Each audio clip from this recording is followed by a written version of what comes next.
Quando é que a Arena definitivamente será do Grêmio? Olha, eu vou te dizer Gestão, assim, né? de todos os momentos que nós tivemos, esse é o momento mais próximo de tudo. Quando tu diz que vai né, colocar quase que uma regra no clube, a gente pode esperar não ter um déficit nos próximos anos. O Grêmio seguirá com os Essa política de cultura de segurança orçamentária e de responsabilidade fiscal, tem que ser institucionalizada no clube. A gente olha muito para a base, né? O time do Grêmio tem sempre algum destaque de base. Para os próximos tempos, quem tu entende que a gente vai ouvir falar? E aí, pessoal, tudo bem? Eu sou o Dudagar. Bom, você sabe, né? Esse aqui é o meu canal no YouTube. Olha que legal, a gente tem um canal onde nós chegamos. Bom, a gente está começando essa entrevista muito legal Bom, eu estou aqui hoje na casa do presidente Romildo Bolzan aqui no Litoral. Vamos comentar assim, porque, né, é o novo cumprimento. Só antes... Não, só antes, eu posso te dar uma cachaçinha de presente? Pode. Tu te importa? Não. Apologia de bebida, mas tu tá me dando de presente, eu não posso recusar. Né? Eu vou pegar aqui, ó, para aí. Eu trouxe uma cachaçinha de presente. Os meus memes é só cachaça. Falando que tu tá com fama, cara? Não, Eu tô levando fama pro tabela lá na Não, base, é que- já, é os que- caras já estão brincando comigo. Não, é que a outra vez nós fizemos uma live e tu tava tomando, então Sim, agora essa aqui é ao vivo. E dizer que nem o coronavírus derrota o senhor. O senhor é impressionante. Olha aqui, é só um pouquinho que eu tenho aqui só. Obrigado. Não sei, ainda bem que tem pouca bebida aí, a gente vai enchendo aqui. Aos pouquinhos. Se tu visse que eu tenho em casa. Primeiro, pô, prazer, né, que tu tenha, me receba na tua casa aqui e agradecer essa recepção maravilhosa. Tá tudo bem? Tá tudo tranquilo? Tudo tranquilo, tudo ótimo. Primeiro de tudo, eu quero saber o que significa vencer essa Copa do Brasil, que seria o bicampeonato. O que na tua cabeça passa? Significa muito, porque seria, vamos dizer assim, o aspecto esportivo. O aspecto esportivo significa dizer que o Grêmio sempre está disputando. O Grêmio sempre está chegando. Eu tenho para mim que no futebol não se ganha tudo, mas também não é um ano ocasional. Quer dizer, o ano ocasional é aquele ano que tu venceu tudo, disputou tudo, que chegou em tudo, ganhou vários, mas no ano seguinte tu está simplesmente zerado em qualquer situação de competição. Então, para mim, é mais uma coroação do processo do futebol, ou seja, nós estamos chegando no final, disputando campeonatos, chegando lá, e tem alguns significados muito importantes. Primeiro, a confirmação da carreira da própria comissão técnica do Renato. Segundo, a confirmação desse grupo de jogadores, que eu acho que nós formamos um grupo de jogadores excepcional. Terceiro, vamos assumir a liderança novamente das maiores conquistas da Copa do Brasil no Brasil, ou seja, nós estamos indo para o 6º campeonato. E teremos, claro, por fim, que não é importante, mas não é o mais importante, uma solução também de encaminhamento de fluxo financeiro, que para mim sempre faz muito sentido. E ganhar do Palmeiras campeão da Libertadores ou não é indiferente? Tu acha que dá gosto ao título? Eu acho que o título está num nível de disputa à altura do campeonato. Eu acho que os dois clubes que chegaram são clubes extremamente vencedores, competidores, clubes extremamente fortes, de muita torcida, de muita tradição, e o Palmeiras vive um momento excepcional. O Palmeiras este ano entre o ano passado e este ano, fez sem sombra de dúvida um ano excepcional, principalmente após a chegada desse treinador português. E acho que nós ficamos num nível excepcional de excelência para fazer uma final. Acho que aqui está o grande ganho dos dois clubes fazerem a final. E o PP joga, né? A final. Sim, não Aconteça o que acontecer. Aconteça o que acontecer, situações de negócio, qualquer que seja, passa pela premissa de ficar conosco. A situação jurídica de como isso vai acontecer é absolutamente irrelevante, porque a premissa do negócio é ele jogar a final conosco. A venda do PP, ou a provável venda do PP, ela vai passar por processos que outros jogadores passaram, que é a do ganho técnico também, né? Algumas situações, como por exemplo, a do TT e a do volante do que foi pro City, que acabou... Rosa. O Diego Rosa. O que se difere, assim? Não, o Diego Rosa era uma situação, nós tínhamos um contrato com ele praticamente findando para este ano de 2021 e o jogador e a família se mostrou absolutamente Eles queriam, né? Era um desejo. disponíveis. Eles iriam, e se por acaso o Grêmio não realizasse o negócio, nós iríamos perder o vínculo do jogador, porque eles esperariam até o final do vínculo para se liberarem. Bom, é uma estratégia, é a situação legislativa que se cria desses contratos, é a situação que nós temos. E aí tu fica naquela encruzilhada, entre perder tudo e pagar o mico de nada receber e ter a perspectiva de realizar alguma coisa, tu realiza alguma coisa, porque o negócio do Diego Rosa não é apenas o que entrou agora. é também uma finalização de negócio que pode chegar nos próximos 3, 4 anos a 24 milhões de euros. Então depende dele, o jogador é que vai fazer e o City vai dar o aproveitamento que der para ele, porque na verdade ele não vai exatamente para o City, ele vai para um clube filiado ou do mesmo grupo econômico do City, talvez até para uma segunda divisão. Mas essas são as situações de negócio. E o PP e o TT foi um jogador que praticamente forçou a barra para ser jogador. E quando se cria para ser um titular ou para estar no grupo principal. E estas situações, muito antes às vezes de ser uma situação que possa harmonizar, ela distancia. Entendeu? E ainda mais, às vezes, cada perfil é um perfil, cada situação, cada orientação de carreira é uma orientação de carreira. Lamentavelmente, gostaria muito de tê-lo aqui. Eu recebi ele aqui 2 anos atrás na minha casa, aqui na praia. Ele veio aqui falar comigo.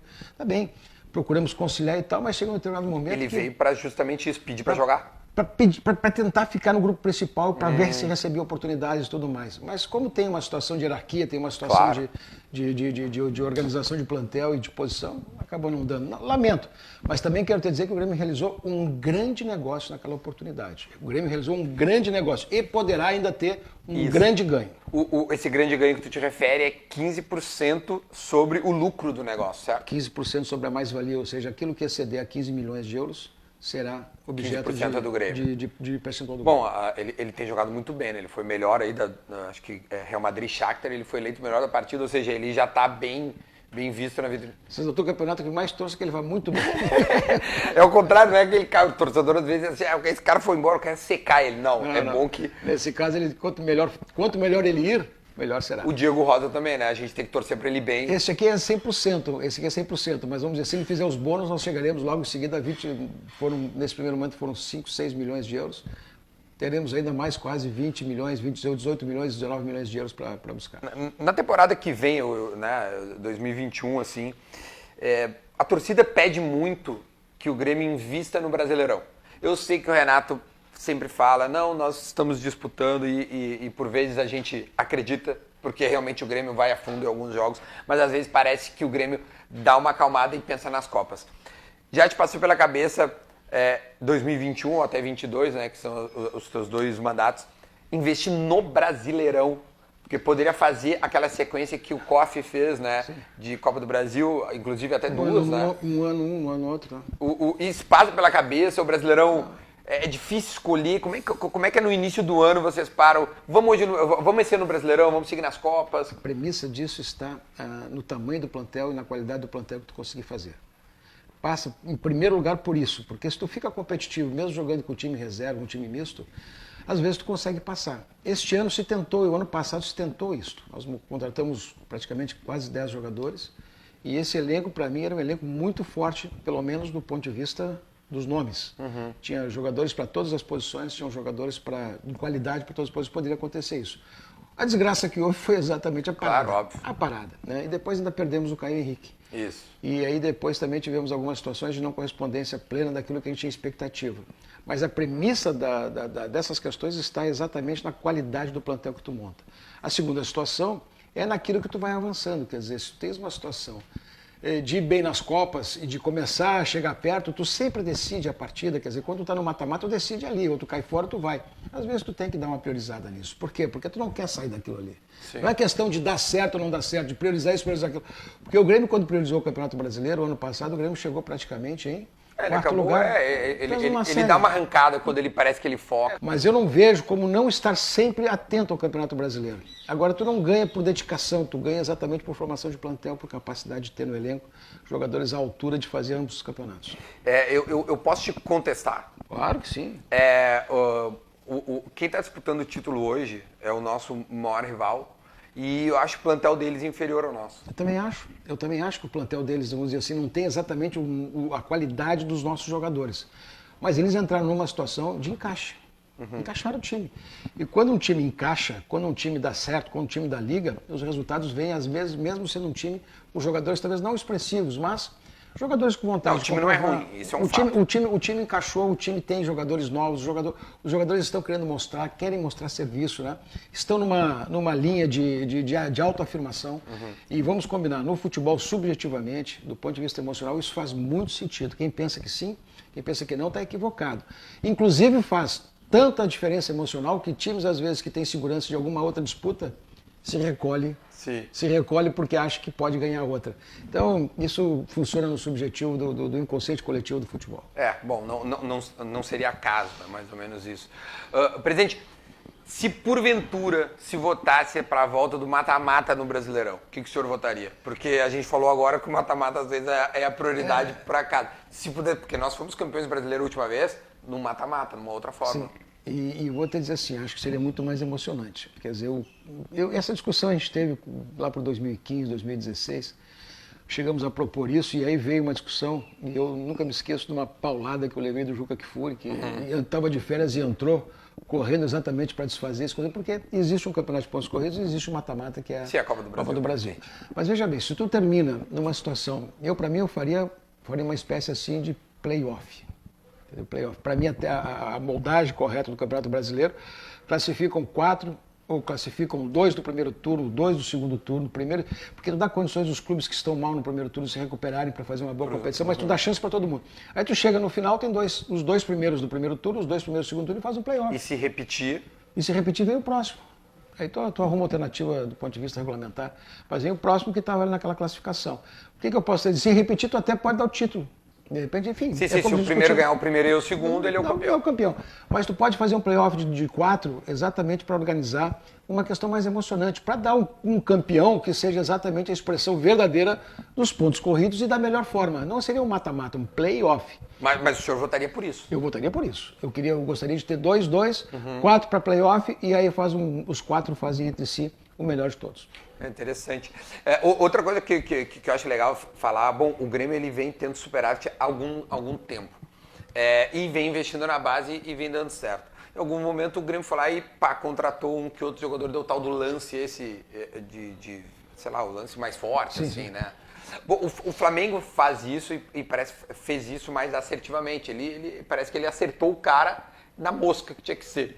O Grêmio espera fazer de novo isso em anos futuros, ou realmente o superávit é bom e vai seguir sendo o pé no chão, não vai investir em, tipo assim, nós vamos tentar, porque eles vão lá e compram o Pedro, eles ficham o Gabigol, isso é uma política a ser pensada? Não, eu acho que o Grêmio não pode fazer isso para vários, mas o Grêmio pode ocasionalmente fazer isso para alguns, para 1, para 2, isso o Grêmio pode fazer.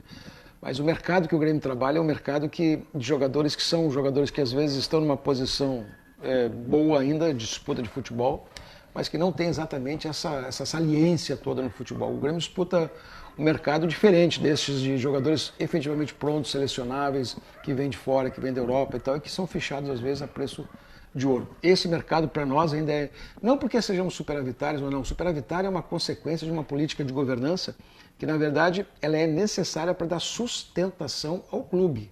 Quer dizer, tu não adianta querer fazer futebol às vezes exagerando nas compras ou não tendo capacidade de pagamento, porque estoura na outra ponta. Então, a questão da sustentação, do equilíbrio orçamentário, a questão da sustentação e da responsabilidade fiscal do clube, para mim, isso é cultural, indisponível, e ninguém mais pode fazer uma situação de colocar o clube em risco. Tanto é que nós estamos agora concluindo uma situação de compliance, uma organização de governança que vai dar alçadas. E essas alçadas não vão permitir a nenhum dirigente qualquer devaneio, qualquer situação que possa sair fora do contexto daquilo que significa a responsabilidade fiscal do clube. Então o que o clube tem é o que o clube pode pagar. E aí nós procuramos fazer as políticas. E para nós, para existir essa política, fundamental é a formação. Não tem como fazer diferente. A formação é a estratégia mais importante, mais reluzente e mais produtiva, tanto do ponto de vista esportivo como também do ponto de vista das garantias das receitas, que vai.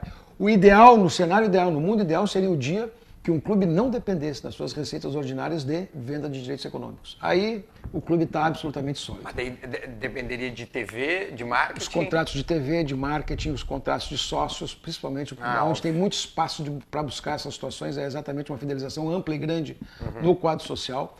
O Grêmio arrecadou em 2019 74 milhões, o Grêmio vai arrecadar este ano de 20, 62 milhões. Eu já paguei à vista, viu, presidente? Eu também. Só para avisar. Eu também. E aí então nós temos, na verdade, assim, uma margem enorme para crescer, não apenas numericamente, mas também do ponto de vista de dinheiro. O dia que o Grêmio conseguir buscar 10 milhões por mês no quadro social, o Grêmio talvez precisará muito menos de venda de jogadores. Ele paga uma parcela da folha, né? Uma boa parcela da folha com 10 milhões. Eu te confesso que eu não sei quanto é que é a folha hoje, o senhor certamente sabe, é evidente, mas com 10 milhões tu faz uma base de um time fortíssimo. Nós estamos trabalhando muito a ideia de níveis, 3 níveis do plantel salarial. E ele pode, com 10 milhões, tu faz um belo time de futebol, pode ter certeza. Quando tu diz que vai né, colocar quase que uma regra no clube, é que então a gente pode esperar não ter um déficit nos próximos anos. O Grêmio seguirá com o superávit. Essa política de cultura de segurança orçamentária e de responsabilidade fiscal, ela tem que ser institucionalizada no clube. Ou seja, nenhum dirigente poderá fazer absolutamente nada exagerado que possa comprometer a perspectiva de futuro no que diz respeito às contas. Eu acho que essa é uma questão. Se tudo estiver equilibrado, o futebol também estará equilibrado, porque a política do futebol depende muito da capacidade financeira do clube. Então, para mim, é uma premissa importante. O senhor compara, assim, gerir futebol como gerir uma casa, assim, ou seja, tu não pode te endividar demais, tu tem que gastar o suficiente que tu recebe, tu tem o poder de crédito no teu cartão, né, na tua vida, o cheque especial, enfim. Tem tudo a ver, mas tem muito a ver também com os princípios da administração pública. Isso para mim é o que mais... E essa experiência para ti? Pois é, essa experiência para mim foi fundamental. Por quê? Porque quando tu sai da vida pública, quando tu faz vida pública, não é quando tu faz vida pública, tu tens os princípios da publicidade, da moralidade, os princípios da impessoalidade, os princípios dos controles, o princípio da transparência. Tu tem todos os princípios que estão norteados ali. E o equilíbrio fiscal, a responsabilidade fiscal também é um princípio público. E no futebol não tem nada mais parecido. Sim. Porque quem pensa que futebol é empresa, que clube é empresa, que só tem uma situação que não é meramente dar lucro, não. Futebol e clube de futebol é uma governança. A governança tem que ter todos os cuidados com o trabalho externo, o trabalho interno, os controles que são exercidos pelo Conselho Fiscal, pelo Conselho Deliberativo, pela torcida, pela imprensa, pelas auditorias externas do clube, aquilo que significa a publicidade, dar satisfação à sua torcida, organizar todo um processo de informação para que todo mundo seja rigorosamente informado do que está acontecendo, um processo de controle interno, e tudo isso é a vida pública. É bom, não é assim a minha casa. A governança é isso. A casa da gente é exatamente o controle do orçamento para não passar batido o endividamento, né? Vamos com calma. De repente eu acho que eu comparei então, o orçamento sim com uma residência. Agora, tô tendo satisfação. Eu não fico dando satisfação pro Rafa que trabalha aqui. Né? Claro. Mas o clube de futebol precisa. Essa é a governança do clube. E mais, politicamente, a capacidade de se justificar internamente também. Tu tem que dar voz para todos aqueles que pensam, que querem pensar, que querem discutir, que querem debater, que querem participar do clube. Tem que dar voz. Então existem os mecanismos do clube do ponto de vista político para que isso aconteça também. Então tudo isso é governança. E tudo isso tem que estar presente na modalidade de um clube participativo, senão não faz sentido. E quando é que a Arena definitivamente será do Grêmio? Olha, eu vou te dizer assim, né? De todos os momentos que nós tivemos, esse é o momento mais próximo de tudo. Por quê? Porque ficou acertado entre Prefeitura de Porto Alegre, Ministério Público, OAS, Caragones, e a própria intervenção judicial do processo, um processo que corre judicialmente, um processo muito bem debatido, uma juíza muito disposta a encaminhar os encaminhamentos, fazer os encaminhamentos necessários e tal. Ficou deliberado, decidido quais as obras que serão realizadas, quando serão feitas, os cronogramas e os custos. E isto ficou ajustado, acertado. Esse é o primeiro passo para vencer tudo. E somente será concluído isto, que já está acertado, se tiver efetivamente o negócio em si. O negócio em si financiará essas obras, porque esse recurso que é do Grêmio, esse recurso que o Grêmio pagaria ao OAS, a OAS está destinando até o limite de tanto, praticamente quase 40 milhões, para que essas obras sejam realizadas e concluídas. Ela entrará com mais um tanto, e isso, de certa forma, faz a segurança do processo. Existem prazos para que todo o segundo momento aconteça, da estruturação financeira da operação do Grêmio, muito mais, as questões das unificações das matrículas, a limpeza de todas as garantias que recaem sobre a Arena, a limpeza de tudo aquilo que significa também a unificação das matrículas e a liberação total da área do Olímpico, organizando tudo isto, creio que num prazo de 8, 9 meses nós poderemos trocar as chaves e organizar tudo isso. Então eu te diria, se acontecer um negócio, estou dizendo mais uma vez, porque às vezes a gente fala isso e fica só na primeira parte achando que o negócio já está feito. Não, a primeira parte já está feita. Mas teria que se concluir alguma obra, por exemplo? Vai se iniciar imediatamente uma obra de desassoreamento, que é uma responsabilidade da OAS. Tá. E depois, com essa situação, começam os cronogramas de obras a partir do financiamento do fluxo que o Grêmio dará para o negócio, que não será um fluxo maior e simplesmente um fluxo igual daquilo que o Grêmio já paga hoje para a sessão onerosa. E que é exatamente o quê? Pode 1.750.000 mensais.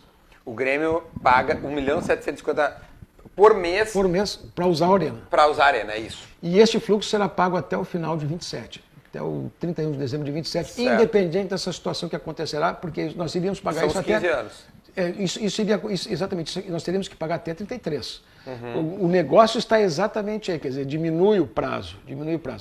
Se tudo isso conjugar, em final de agosto, início de setembro, talvez a gente consiga. E o que muda em termos práticos para a torcida do Grêmio? Para a torcida do Grêmio, nós teremos muito mais situações de ampliar nossa situação de autonomia do quadro social, fazer melhorias no que diz respeito à entrada de sócios e, portanto, a perspectiva de usar o estádio. A torcida vai ter, talvez, acessos muito mais seguros, porque não serão apenas acessos das 25 mil, depois vai completo, poderá ter outra modalidade de sócio que poderá incluir os 56 mil lugares. Nós queremos vender os 56 mil lugares do estádio para a torcida do Grêmio, os camarotes e, claro, um grande aspecto de governança que faça daquele prédio, que faça daquela estrutura uma estrutura viável economicamente. Então nós temos todo um processo a ser desenvolvido de negócio e temos todo um processo de relacionamento com o quadro social para ocupar definitivamente o estádio. Gostaríamos muito que todo o estádio, quando entrasse um jogo, já fosse vendido aos sócios. Esse é o sonho, porque aí nós poderíamos chegar talvez até mais do que 10 milhões mensais. Nós poderíamos ter uma modalidade de associação, mais modalidades de associação, o Sócio Arena, que esse sim será o responsável por, quando tiver um jogo de futebol, um jogo já está vendido. Ele tem o direito. Já tem o direito e o jogo já está vendido. Teria o tal do check-in, então. Com segurança, check-in e check-out será necessário para estabelecer uma política dessa natureza. Presidente, para a gente encaminhar um encerramento, porque está muito bom o papo. Conversar é legal, conversar de futebol e assuntos agradáveis, certamente acho que passa o tempo e tudo mais. A gente olha muito para a base, né? O time do Grêmio tem sempre algum destaque de base. Para os próximos tempos, quem tu entende que a gente vai ouvir falar, assim? Não sei se dá para enumerar, eu sei que é difícil porque, às vezes, tu sabe que isso tem efeito duplo, né? Em vários efeitos. Se o cara nomina um jogador, se o cara nomina um jogador, a primeira coisa que aparece é algum interessado em ter o contrato do sujeito, a procuração do sujeito e tal. Como eles dizem lá no clube lá, vai pro aquário, fica no aquário, bota na vitrine, tá bem. Mas tem vários jogadores, sim. Coisas imediatas, assim, que a gente vai ouvir falar rapidinho. Eu acho que o Cauã é um jogador que logo em seguida vocês vão... É o meia, né? Vocês vão ouvir esse jogador aí, porque esse efetivamente, se corresponder, é um jogador diferente.